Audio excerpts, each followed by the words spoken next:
కేసీఆర్ తర్వాత బీఆర్ఎస్ పగ్గాలు party working president కేటీఆర్కేనని సంకేతాలు అందుతున్నట్లు గులాబీ దళంలో వినిపిస్తోంది.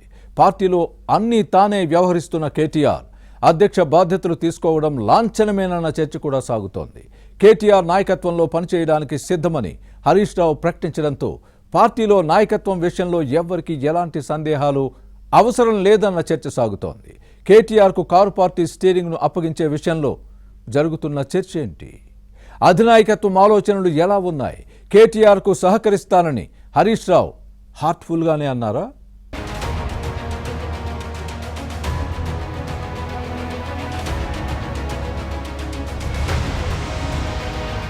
కేసీఆర్ తర్వాత బీఆర్ఎస్ ను నడిపించేది ఎవరన్న చర్చ చాలా కాలంగా బీఆర్ఎస్ లో సాగుతోంది.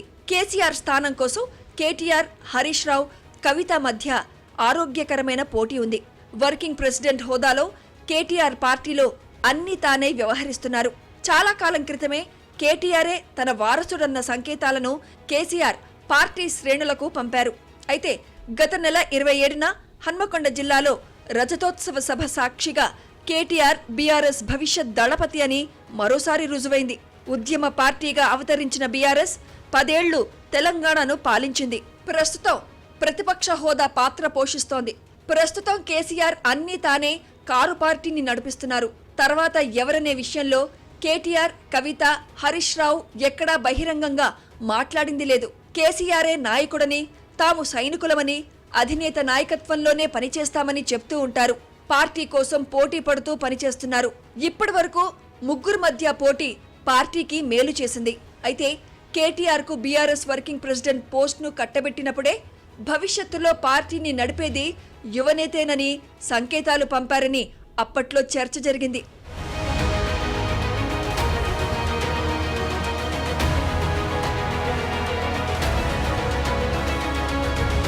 ప్రస్తుతం బీఆర్ఎస్ లో కేటీఆర్ అన్నీ తానే వ్యవహరిస్తున్నారు. పార్టీ శ్రేణులు సైతం ఏ అవసరమున్నా వర్కింగ్ ప్రెసిడెంట్ దగ్గరికే వెళ్తున్నారు. మరోవైపు మాజీ మంత్రి హరీష్ రావుకు కారు పార్టీలో సొంత వర్గం ఉన్న మాట వాస్తవం. భవిష్యత్తుపై ఆశతో ఈ మాజీ మంత్రి పనిచేస్తున్నారన్న కామెంట్స్ బీఆర్ఎస్ లో వినిపిస్తున్నాయి. ఉద్యమ సమయం నుంచి కేసీఆర్ నీడలోనే నడిచారు హరీష్ రావు. ప్రత్యేక తెలంగాణ పోరాటాన్ని పరుగులు పెట్టించడంలో మామను మించిన అల్లుడని నిరూపించుకున్నారు. దీంతో హరీష్ రావుకు ఏ బాధ్యతలు అప్పగించినా సక్సెస్ అవుతారని పార్టీ ఉప ఎన్నికలతో పాటు ఉద్యమంలో నిరూపించుకున్నారు. అలాగే సభలు, సమావేశాల బాధ్యతలను హరీష్ కు అప్పగిస్తే తిరుగుండదని కేసీఆర్ నమ్మేవారు.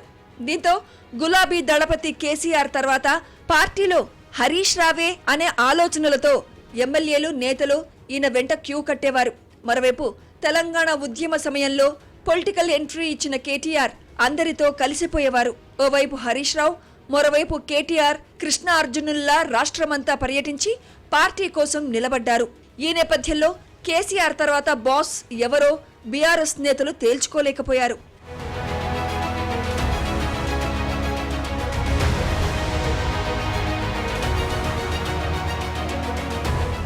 గత నెలలో జరిగిన రజతోత్సవ సభ తర్వాత కేటీఆర్ నాయకత్వంపై పార్టీ నేతల్లో ఆశలు పెరిగాయి.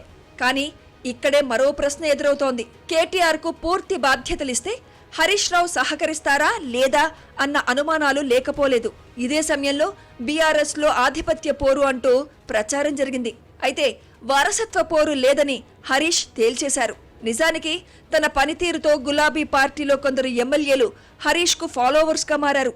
సహజంగానే వారంతా హరీష్ రావు నాయకత్వాన్ని బలంగా కోరుకున్నారు. కానీ ట్రబుల్ షూటర్ ఒక్క మాటతో అందరికీ క్లారిటీ ఇచ్చారు. కేసీఆర్ మాటను జవదాటనని హరీష్ రావు చెప్పారు. తనకు రాజకీయ భిక్ష ప్రసాదించింది మామ కేసీఆర్ అని ఈ మాజీ మంత్రి చెప్పడాన్ని గమనిస్తే నాయకత్వం విషయంలో విభేదాలు లేవన్నది అర్థమవుతుందంటున్నారు పొలిటికల్ పరిశీలకులు. గులాబీ దళపతి గీసిన గీతను దాటనని, ఆదేశాలను జవదాటనని హరీష్ చెప్పడంతో భవిష్యత్ దళపతి విషయంలో స్పష్టత వచ్చినట్టయింది. దీంతోనే కేటీఆర్ నాయకత్వంలో పనిచేయడానికి హరీష్ రావు రెడీ అయ్యారన్న చర్చ సాగుతోంది. బీఆర్ఎస్ లో భవిష్యత్ పరిణామాలను పరిశీలించాలి.